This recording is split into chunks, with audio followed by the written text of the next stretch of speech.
Mission sur Radio Espace, Espace TV, avec les produits Armenti, sardines, tomates, mayonnaise, margarine et lait de la société Edacom à Matam. Pour vous en procurer, contactez le 628 260 047.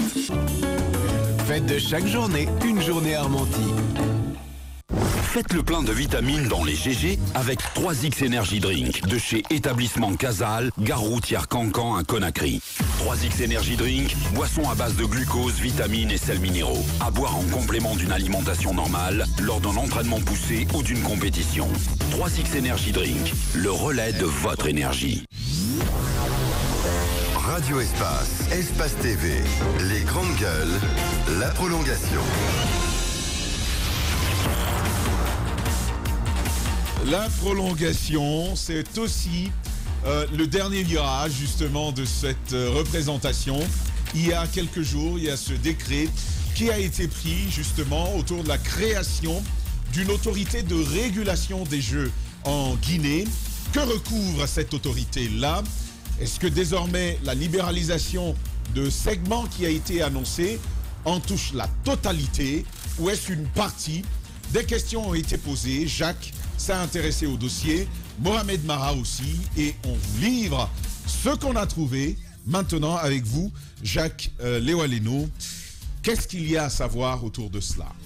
Il y a d'abord à rappeler qu'il y a, si vous voulez, 2 décrets sur lesquels il faut peut-être échanger. Il y a le premier décret pris il y a un peu plus tôt qui a confirmé et puis amendé un peu le décret de 2000. Donc le décret de 2000 qui créait la LONAGUI et qui lui confiait, si vous voulez, l'exclusivité des jeux, même si cela n'avait pas été respecté à un moment donné, parce qu'après on va accorder quand même des conventions à quelques sociétés de loterie, en tout cas des jeux du hasard qui ont été créés par la suite. Le décret de 2022 venait donc renforcer un peu la LONAGUI dans son rôle non seulement de régulateur mais de gestion des jeux du hasard en République de Guinée, notamment les jeux physiques, et en lui donnant tout à fait l'exclusivité sur les jeux du hasard. Il y a donc eu tout ce qu'il y a eu derrière, parce que la conséquence est qu'on va retirer, si vous voulez, les droits qui étaient concédés à des promoteurs privés pour que tout ceci revienne finalement à la LONAGUI. Donc le dernier décret qui a été pris, c'est d'enlever à la LONAGUI son rôle de régulateur. Parce que je crois même quand le conseiller technique était passé dans cette émission, on avait soulevé quelques questions, notamment sur le contrôle. La LONAGUI gère les jeux du hasard, mais en même temps contrôle les autres. Mais la question qui s'était posée, mais qui contrôle la LONAGUI? Donc cette question était restée posée. L'État, semble-t-il, a voulu régler ce problème en créant une autorité de régulation qui va donc, si vous voulez, réguler les jeux du hasard pour toutes les sociétés. Pour toutes les sociétés. Donc la société, la LONAGUI devient comme les autres, une société de gestion des jeux d'exploitation comme les autres. Comme les autres, une société d'exploitation comme les autres, donc ne régule plus ce secteur-là. Il y a quand même une chose qui reste, si vous voulez, fondamentale à rappeler. Le dernier décret ne cite pas et ne vise pas le précédent décret. Ce qui veut donc dire que ce n'est pas... Les dispositions antérieures ne sont pas abrogées. Ce n'est pas la même chose, au fait. Ce n'est pas la même chose. Le décret qui confie, qui donne, n'est-ce pas, à la LONAGUI l'exclusivité des jeux physiques n'est pas touché. Parce que je crois que Mara, qui s'y connaît un peu en droit, pourra revenir un peu là-dessus. C'est aussi simple que ça. On pourrait citer contrairement au... Que dit ce décret? Que dit ce décret? Le dernier décret... Sur ce thème spécifique. Le dernier décret, il y a donc, si vous voulez, 3 éléments qui prêtent quand même à confusion. Il faut en convenir. Le premier donne, n'est-ce pas, à la nouvelle autorité le rôle d'autoriser toute forme de jeu de hasard et pratiques assimilées. Donc, toute forme de jeu de hasard, il y a des grandes gueules. il y a quand même une autre disposition qui dit protéger les intérêts des usagers de jeux et des opérateurs en prenant toutes mesures propres à garantir une concurrence effective, saine et durable sur l'ensemble des segments du jeu libéralisé. Donc, ce qui, si vous voulez, si dans un premier temps, on a dit peut autoriser toutes les formes de jeux du hasard, dans cette autre disposition, on parle des segments libéralisés. Donc, ce qui veut dire, si vous voulez, si on reste dans l'esprit du précédent décret qui donne l'exclusivité des jeux du hasard à la LONAGI, on peut donc considérer que ce segment-là n'est pas touché. Donc l'autorité ne pourrait pas... Sur le segment des jeux physiques. Sur le segment des jeux physiques, l'autorité de régulation ne pourrait pas donner d'autorisation, à condition que ce décret-là soit tout naturellement rapporté. Mais il y a une autre disposition qui vient après, qui peut-être donne cette ouverture, puisque la nouvelle autorité peut proposer au gouvernement les modifications législatives et réglementaires qui lui paraissent nécessaires à la poursuite des objectifs de la politique des jeux de hasard et pratiques assimilées. Donc peut-être à partir de cette disposition, on peut donc supposer que la nouvelle autorité, une fois en place, peut proposer qu'on casse, n'est-ce pas, le monopole sur les jeux physiques. Mais en l'état, ce décret-là, si vous voulez, ne donne pas déjà mandat à l'autorité, n'est-ce pas, de toucher aux jeux physiques. Sauf tout naturellement si on propose ces modifications et que cela vienne à être accepté par les décideurs. Et en revanche, que ça m'inspire une question toujours à vous, Jacques Léoin. En fait, c'est les motivations de la prise de ce décret. Qu'est-ce qui a conduit à ça? Vous avez évoqué un premier élément, c'est-à-dire que la LONAGI régulait, mais n'avait pas de régulateur. Oui. Voilà, donc la question est réglée. Mais est-ce qu'au-delà de cette préoccupation, est-ce qu'on comprend par quoi est-ce qu'on peut expliquer la prise de cet autre décret? Parce qu'on voit bien que l'État va créer les conditions de sa propre concurrence. Oui, évidemment. Une concurrence qui existait déjà. Il y a donc pas sur le segment physique en l'occurrence. D'accord. Il y a donc ce qui est officiel, et donc ce que je viens de relever, c'est le fait de faire en sorte que la LONAGI est quand même un régulateur, que c'est pas elle régule les autres et qu'il n'y ait pas de contrôle sur elle. C'était quand même un peu paradoxal. Maintenant, il y a aussi quelque chose qui n'est pas caché. Depuis qu'on a retiré les jeux physiques à Guinée Games, ça n'a pas dormi de ce côté. Il y a eu quand même des démarches jusqu'à la présidence. Même le conseiller personnel du chef de l'État s'est bougé. Est-ce que c'est... Tierno Mamadou, son nom revient assez comme quelqu'un qui appuie les intérêts de Antonio Soiré. Est-ce que ce sont ces démarches-là qui ont concouru... La justice aussi.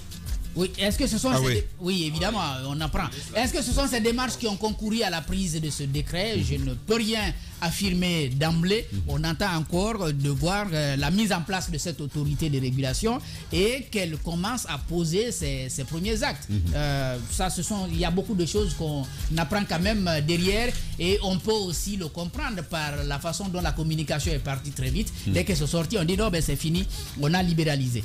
Ce que je dis et ce qui est confirmé par ceux qui peut-être sont derrière ce décret, en l'état, les jeux physiques ne sont pas encore libéralisés. Mais il y a une ouverture dans le décret. Justement, voilà. Une ouverture qu'on pourrait exploiter, hein, mon cher Diba Milimouno, du côté de Guinée Games. Allumez le micro, s'il vous plaît. Voilà. En parlant d'ouverture, c'est vrai que lorsque vous lisez ce décret, c'est ce passage, on dit autoriser toute forme de jeu de hasard et de pratiques assimilées en République de Guinée. Donc, lorsque vous lisez cette disposition, vous vous rendez compte qu'effectivement, dans les mois à venir, les semaines à venir, on pourrait ouvrir un peu... Jouer de cette ouverture. De cette ouverture-là pour les autres. Maintenant, ce qu'il faut dire, c'est qu'il faut un peu revenir en arrière pour comprendre un peu ce qui est en train de se passer sur le cas de la LONAGI. Vous savez, la LONAGI a été créée en 2008. Avec le décret du 28 mars 2000. Voilà, le décret du 28 mars 2000 qui créait la LONAGI. Et dans ce décret, à l'époque, on disait que c'était la LONAGI avait le monopole dans le cadre de l'organisation, de la gestion et de l'exploitation de toute forme de jeu. Que ce soit les jeux physiques, c'est-à-dire la loterie traditionnelle, le loto, les paris sportifs, et le système de grattage et tout, mais aussi tous les casinos et les autres jeux en ligne. Donc c'est par après, dans le même décret, ils ont précisé que la LONAGUI avait une exclusivité sur certains jeux. Ça, c'était les jeux physiques, mais que plus loin, il y a une disposition dans cette loi qui disait que les loteries, jeux pronostiques et assimilés qui entrent dans les compétences de la LONAGUI sont notamment la loterie traditionnelle, le système de grattage, le loto, divers autres jeux relevant de la loterie. Mais le décret disait que l'exploitation de ces jeux peut être assurée soit directement par la LONAGUI, ou soit en association avec des partenaires, personnes physiques ou morales, ou soit sous forme de concession. Donc, c'est ce qui a amené à l'époque la LONAGUI, puisque la loi l'autorisait à faire une concession avec Guinée Games. Comme ça se fait partout, voilà. Autour de nous en tout cas. Le régulateur national exploite aussi les principaux segments physiques. Justement. Donc la loi dit que l'exploitation de ces jeux peut être assurée soit directement par la LONAGUI elle-même en exclusivité, ou soit la LONAGUI décide de s'associer avec des partenaires, ou tout simplement soit sous forme de concession avec des partenaires. Donc il reste entendu que la concession est un droit non cessible, elle demeure la propriété exclusive de la LONAGUI. Donc elle peut soit s'associer avec une entité ou faire une concession avec cette entité. Et en retour, chaque année, l'entité avec laquelle il a signé le contrat doit renouveler sa licence. Donc la licence chaque année doit être renouvelée.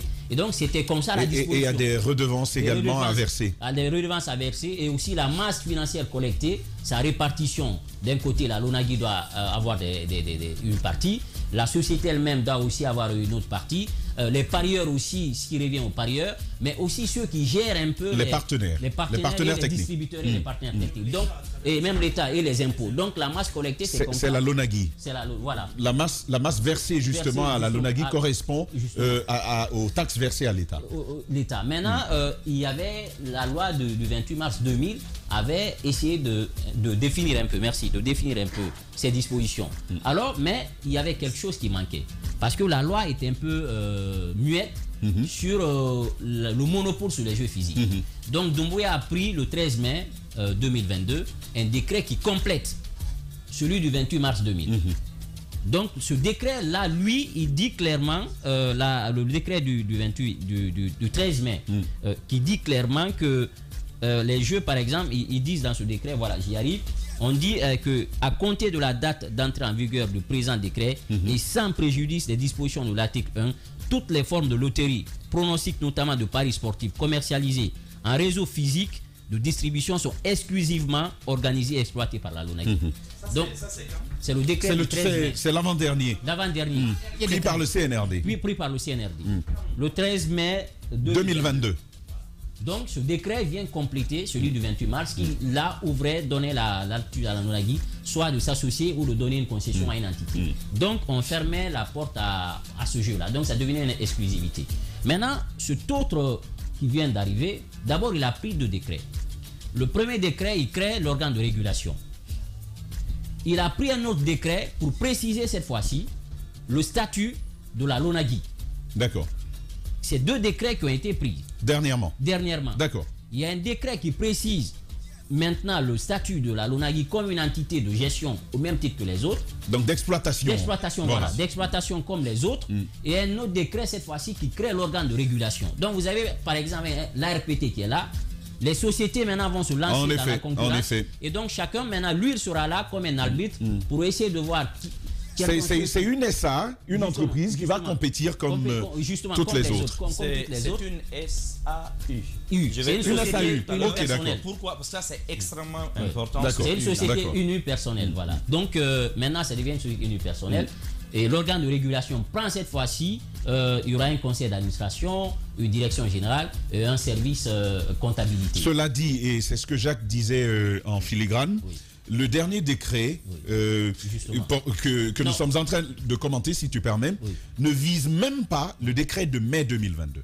Alors, moi... Il ne le vise pas. Justement, il y a... les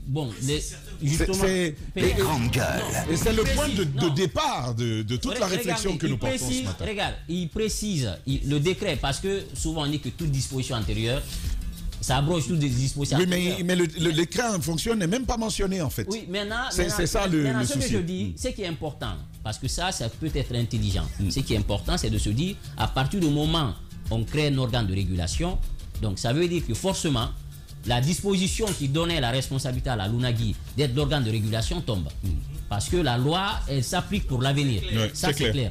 Maintenant, moi, je crois dur qu'on va aller vers cette ouverture-là sur les jeux physiques. Parce que de par le passé, c'était prévu. Le commentaire d'aujourd'hui, est-ce que de ton analyse, en regard de tous les décrets évoqués, est-ce que de ton analyse, on y est déjà à l'ouverture sur les segments physiques? Moi, je pense qu'on y est. Parce que si vous prenez la première disposition sur les missions de l'organe de régulation, on dit réguler toutes les formes de jeu. Oui. Donc, oui, en bas, j'ai vu en bas. Sauf que ça, je pense que c'est une ouverture en fait pour dire, attention, que soit on va aller finalement vers ça. Donc on n'y est pas encore. On va aller. Voilà, on va aller vers ça. D'accord. Mais la chance qu'on a aujourd'hui, parce que tu posais la question, pourquoi une telle décision? C'est vrai, Tamba, vous savez, investir dans son pays, c'est un droit essentiel. C'est comme le droit au logement, le droit à la vie, le droit de se vêtir, le droit d'aller de retour dans son pays. Ce sont des droits essentiels qu'on ne peut pas retirer à un citoyen. Donc le droit pour un Guinéen d'investir dans son pays, c'est un droit essentiel. Sur le cas de Guinée Games, c'est vrai, ça a touché beaucoup de gens. Parce que sur, par exemple, le plan de sponsoring, la responsabilité sociale de l'entreprise, ça a eu quand même un impact. Maintenant, est-ce que que la LUNAGI fait très bien d'ailleurs aujourd'hui. Justement, voilà. Il faut juste savoir ce qu'ils font. Oui, la LUNAGI, je sais. Ils font beaucoup de choses dans le domaine de la RSE. Aujourd'hui, dans le domaine par exemple de la publicité de la RSE, ils sont aussi en train de s'installer dans tout le pays et d'apporter un peu d'une sorte de dynamisme à ça. Ce que moi je salue, c'est le fait de se dire qu'on est aujourd'hui dans une économie libérale. Donc c'est d'accepter que d'autres personnes aussi puissent venir s'investir dans ça. Une économie libérale comme en Côte d'Ivoire. Comme en Côte d'Ivoire. Comme au Sénégal. Comme au Sénégal. Mais là-bas, ils ont le monopole. Ils ont le monopole. Voilà. Donc, maintenant, la chance pour l'État. La chance pour l'État, c'est quoi aujourd'hui? L'État va diversifier son assiette fiscale. Parce que la LUNAGI peut participer. Mais s'il y a d'autres entités aussi qui payent les taxes à l'État, je pense que c'est un avantage. Parce que l'État sait aujourd'hui, ils ont beaucoup de chantiers. Ils doivent investir. Ils ont ouvert des chantiers un peu partout. Il faut collecter de l'argent. Il faut avoir de l'argent de ses ambitions. Et le fait d'ouvrir, moi je pense que le secteur un peu, ça leur permet d'avoir d'autres acteurs qui vont investir et payer de l'impôt à l'État. C'est pas la question de jour. Mais il y a aussi les Là, lobbies. on est dans le lobby. Il y a aussi les lobbies. Il y a les lobbies aussi qui sont passés. Je sais que d'autres sont allés voir le haut niveau pour dire il faut accepter. En fait, c'est pas pour rien que je te regardais avec un peu de souris. Il y a les lobbies aussi. C'était sur les performances des dernières années qu'on a observé comparativement à ce qui se passait par le passé. La LUNAGI fait beaucoup mieux aujourd'hui. Je suis tout à fait d'accord avec vous. Voilà. Parce que la dangerosité. Merci Diba pour cet avis. Allez-y. Je ne vais pas être très long. La dangerosité de laisser les jeux de paris, surtout physiques, à des entités, que ce soit des personnes physiques ou des personnes morales, la dangerosité de ça, c'est que c'est un gros cash flow que les gens détiennent.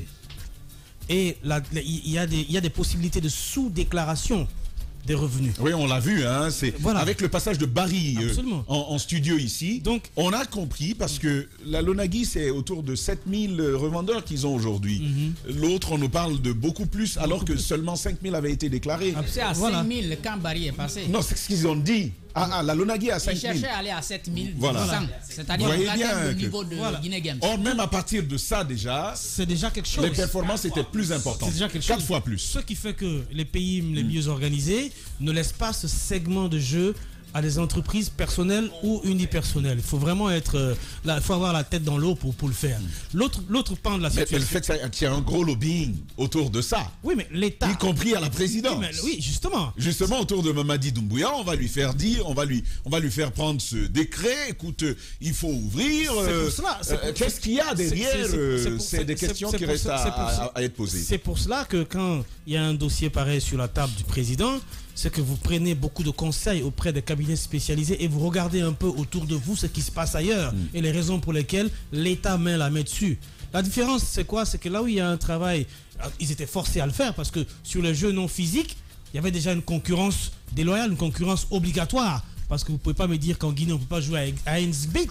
Ainsbit, c'était un concurrent naturel sur les jeux électroniques puisque les paiements se font par Orange Money et les gains se font par Orange Money. Donc, ils sont agréés. Hein, oui, même s'ils sont agréés, c'est-à-dire que là, l'État a les moyens de contrôle sur les flux et les reflux de la finance à ce niveau-là. Mais les jeux physiques, généralement, connaissant la nature, ça devient un peu une mafia. Les gens font des sous-déclarations et l'État perd beaucoup d'argent. Je pense que la jurisprudence de la petite gestion de la LONAGUI ces derniers temps devait quand même envoyer l'État à réfléchir sur une certaine libéralisation violente de ce secteur-là. Même si je suis d'accord que les appels à la concurrence sont de bienvenus, mais on aurait dû faire en sorte que la LONAGUI continue à détenir physiquement comment je vais dire, les jeux physiques, l'exploitation et l'autorisation des jeux physiques, certes tout en ouvrant en bas à des concurrences, mais des concurrents qui essentiellement viendraient chercher une autorisation rien que pour l'exploitation à un minimum, mais avec un moyen de contrôle beaucoup plus strict. Sinon, ça va continuer à disparaître l'argent. Mon cher Daouda, je pense que l'explication à nos questions sont à trouver à ceux qui parlent aux oreilles du président avec cette décision. Effectivement, vous savez quand même que aujourd'hui, chacun, comme dans les nominations, dans les promotions, il y a des parrains. Et chacun accepte également de parrainer une certaine structure ou en tout cas une certaine dynamique. Et c'est ce qu'on est en train de vivre aujourd'hui avec la LONAGUI. La LONAGUI, je vais dire, avec les jeux de hasard. Parce que d'un côté, on a vu quand même le décret. Mais du coup, en parcourant le décret, nulle part on ne retrouve le nom, par exemple, de Guinée Games. En tout cas, je ne sais pas s'il y a quelqu'un qui a trouvé dans le décret. Ça n'a pas lieu d'être. Si on a dit quelque on ne va pas le mentionner dedans. Non, parce que la minute qui a suivi tout de suite, on a eu l'impression, en tout cas j'ai eu l'impression que c'était le rétablissement de Guinée Games dans ses droits antérieurs. Comme si, voilà, c'est une ouverture. C'est l'ouverture qui peut le faire, mais ce n'est pas une décision directement rétablissant Guinée Games, ou en tout cas les promoteurs de Guinée Games dans ce droit perdu. Mais il faut aussi que nous sachions raison garder, parce que si on met en avant de toute façon, c'est l'autorité de régulation qui en décidera. Qui en décidera, voilà. Si on met en avant le seul Guinée Games, c'est comme si c'était le seul qui pouvait faire tout. Alors qu'il y a d'autres Guinéens. C'était le seul qui existait. Non, qui le faisait, qui existait, mais aujourd'hui. Il y a une certaine forme de monopole sans lettre. Aujourd'hui, avec. Toutes les sociétés qui s'y sont essayées ont été tuées dans l'œuf. Oui, aujourd'hui, avec ces décrets, avec ces nouvelles dispositions, d'autres également peuvent aller dans le même sens de Guinée Games, qui peuvent prendre d'autres noms, et ainsi de suite. Ça ouvre à tout le monde. Donc ce n'est pas exclusivement un rétablissement de Guinée Games, mais plutôt c'est une ouverture à tous ceux qui peuvent aller en concurrence avec la LONAGUI et avec d'autres. Une ouverture justement à tous ceux qui peuvent aller à la concurrence. On espère en tout cas que ça puisse apporter plus de profit à la Guinée. Mohamed Mara, votre avis sur le sujet. Jacques évoquait ces aspects de droit. Tel décret a-t-il été cité, un tel autre pas du tout. Comment vous lisez ça? Comment comprendre tout ça? Et même comment évalues-tu la pertinence de ce décret en l'espèce? Ce décret est pertinent parce qu'il y en a deux. En réalité, il y a deux qui ont été diffusés.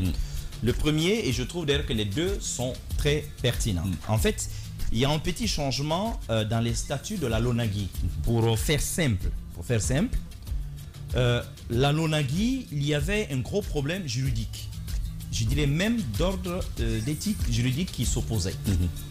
La LONAGUI était à la fois elle-même société d'exploitation, son propre autorégulateur, donc il était autorégulateur de ses propres activités et régulateur des activités des autres sociétés d'exploitation. Là, il y avait un gros problème. Il fallait y mettre fin. Il fallait simplement y mettre fin. Alors, qu'est-ce qui a été fait avant-hier?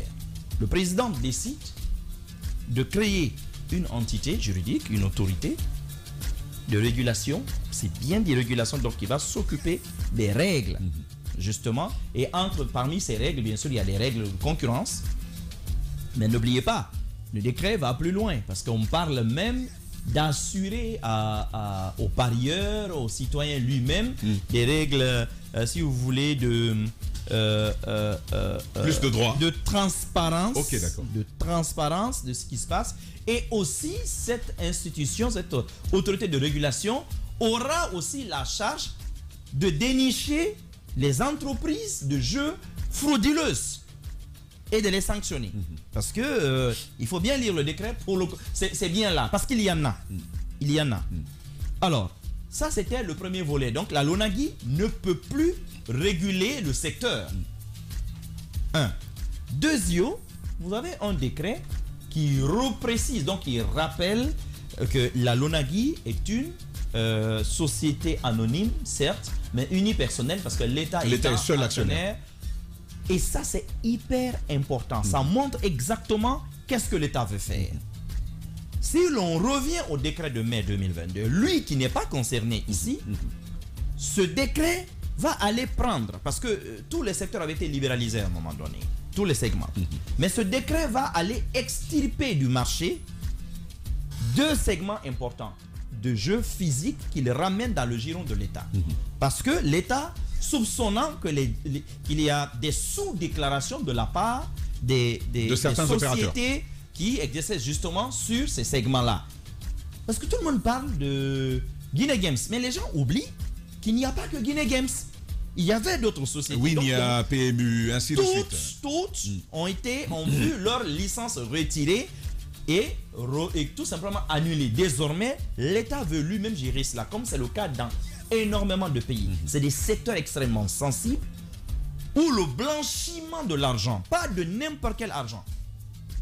Quand on dit blanchiment d'argent, il faut entendre d'origine criminelle, c'est-à-dire la corruption. Mais si ce n'était encore que ça, mais généralement l'argent de la drogue, l'argent de toutes sortes, en fait, de l'argent sale, dans tous les pays du monde, le secteur, justement parce que c'est du cash, l'argent de ce secteur-là est soumis à un contrôle mais strict. Et si l'État le laisse au privé, l'État ne peut pas avoir forcément autant de regards. Donc n'importe qui Mafoudia, tu peux venir avec 10 millions d'euros en cash, tu t'entends avec quelqu'un qui a une petite société de jeux et même un petit casino, lui peut te les refourguer de manière totalement légale dans les banques. Absolument. Et l'État n'y verrait que du feu. C'est en fait cela. Ça, c'est l'une des raisons d'abord. Donc, l'une des raisons, c'est d'abord pour lutter contre la criminalité financière prononcée. N'oubliez pas que les criminels aiment énormément le secteur des jeux et paris, et tout comme le bâtiment, les BTP. Ça, ce sont des investissements de prédilection pour eux. Donc ça, c'était une première raison. Une autre raison, c'est que l'État s'est quand même rendu compte, et je crois que les mois qui ont suivi lui ont donné raison, qu'il y avait très probablement de la sous-déclaration au niveau des revenus de ces sociétés-là. On semble oublier que cette restructuration en réalité n'a pas commencé sous le CNRD. En effet. Cette restructuration en réalité, en fait, on a procédé par étapes. Elle a commencé déjà sous M. Alpha Condé. Depuis fin 2020, le président Alpha Condé s'en était rendu compte. Mais Alpha avec d'autres ambitions, parce que lui, il était quand même au courant de tout. Hein. Je suis d'accord, mais Alpha était au courant de tout, concernant tous ceux qui sont dans la mafia financière dans ce pays. Il savait, il le disait les derniers mois. C'est quand on lui a dit qu'Antonio pourrait le remplacer qu'il n'en a plus dormi. Je ne veux pas aller sur ce terrain-là. Mais ça, c'était du Alpha, ça. Non, il ne faut pas créer d'autres problèmes, Antonio, s'il te plaît. Il en a déjà suffisamment. C'est bon. Et d'ailleurs, je veux dire à nos auditeurs, à nos téléspectateurs, pour te laisser continuer, mon cher Mara, que l'élection du mur, vous pouvez continuer à voter. Aïssa Toussané viendra à la fin de cette troisième partie. Allez-y. Alors, je vous ai expliqué la partie concernant la sécurité, en tout cas vis-à-vis de la criminalité financière. C'est une réalité. L'autre, je parlais de sous-déclaration.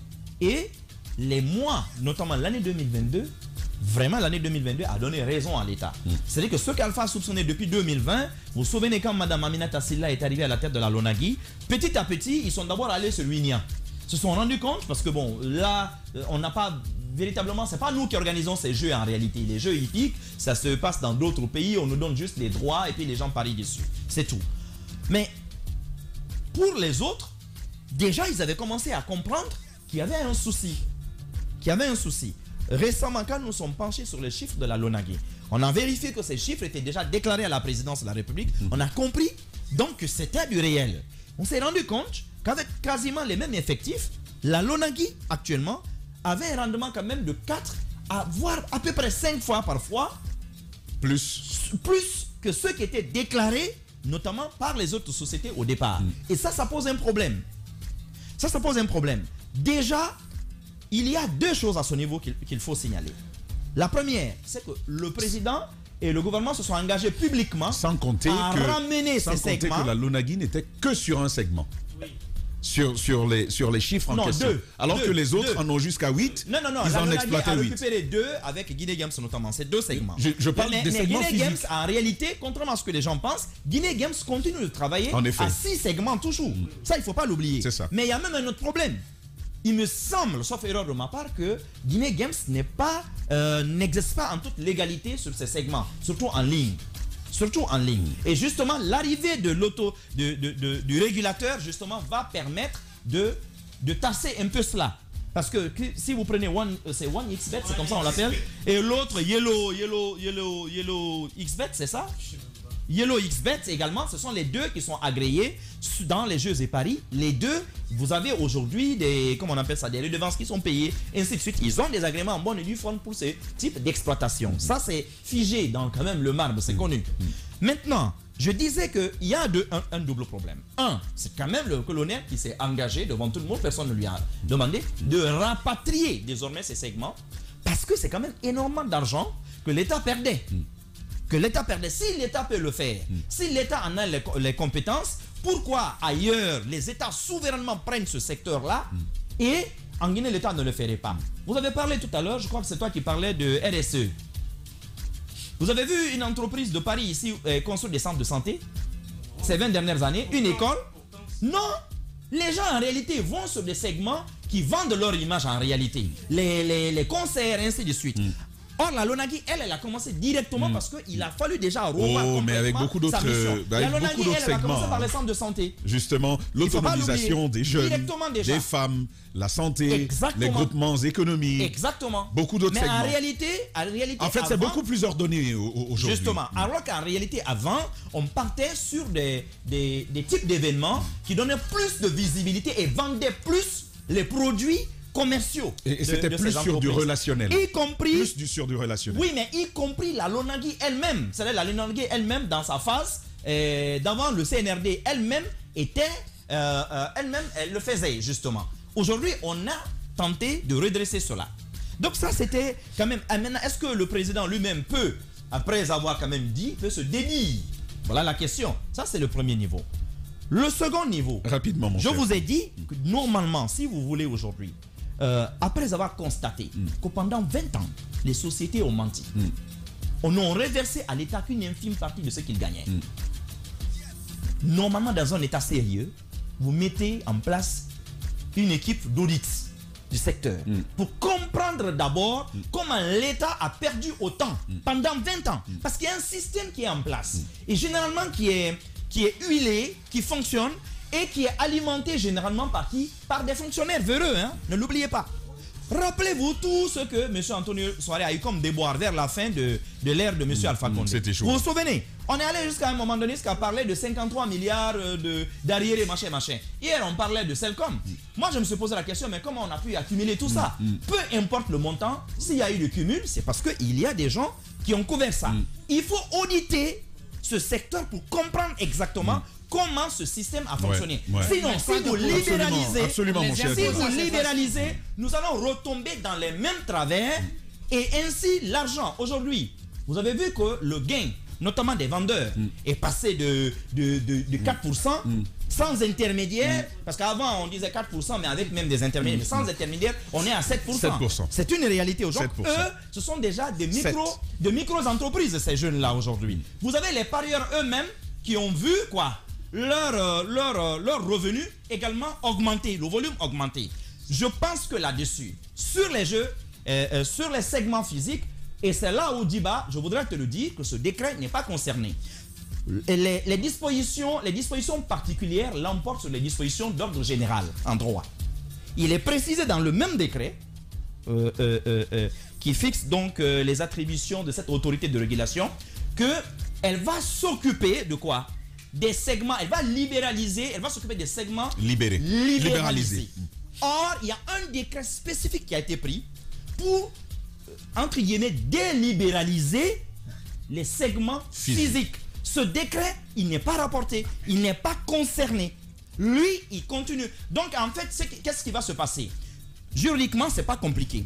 Il faut comprendre que la LONAGUI en l'état a le droit de concurrer, donc va avoir des concurrents désormais sur tous les autres segments, mais à l'exclusivité, pour l'instant, en l'état, a une exclusivité sur les jeux physiques. Et ça a tout son sens, parce que l'État lui-même ne veut même pas de co-associés dans cette société, parce que justement l'État entend justement garder cela. Parce que imaginez, si l'État acceptait des privés, des investisseurs privés, dans le capital de la LONAGUI, il y aurait une contradiction. Parce que tu veux avoir l'exclusivité, mais en même temps tu envoies des privés pour partager ça. C'est la question que je posais déjà. D'en au faire début. une société unipersonnelle veut dire clairement que l'État veut se garder cette exclusivité. Comme c'est le cas dans tous les pays qui se respectent. Je dis, libéraliser, je suis d'accord, mais auditer d'abord qu'est-ce qui a été fait dans ce secteur. Il y a eu énormément de déperditions. Les gens se sont, en Guinée, indûment enrichis pendant des décennies. Et cela, sans construire d'école, sans construire de centre de santé, sans directement que cela En fait, sans intervenir sur les secteurs qui ont plus d'impact sur le quotidien des Guinéens. Mon cher Daouda Mohamed Kamara, tout heureux ce matin. Que se passe-t-il? Bonjour Daouda, on continue l'émission avec vous. C'est quoi votre avis à vous? En même temps, il est tout heureux. En même temps, on se demande. En même temps, on se demande comment on joue à un X-Beat parce que finalement les chiffres. Ben ça va venir. De toute façon, continuez à réagir. Vous suivez cette émission de la radio, mais aussi de la télé. Votez pour le mur du jour. Aïssa Toussané reviendra tout à l'heure. Voilà, le mur, ça peut aussi être celui qui rit trop. Voilà. Donc voilà. Et moi, je ne ris pas du tout. Pas du tout. Voilà, allez-y. Qui influence le vote déjà. Mais non. Courage, allons-y. Allez-y, Daouda, un dernier mot. Ça peut être aussi celui qui présente l'omission. Hein, parce que l'émission peut être mal présentée. Voilà, Aïssa Toussané va venir s'installer avec Jacques. On va voir comment l'installer maintenant. Allez-y, Daouda. Non.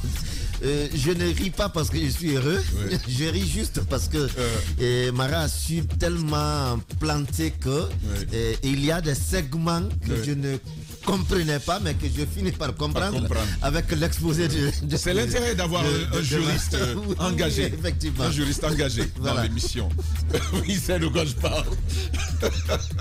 On va marquer une virgule et juste après, on va prendre Aïssa Toussané avec notre juriste maison, très très engagé sur ce dossier. Radio Espace, Espace TV, les GG, le mur du jour. Eh bien voilà, le mur du jour.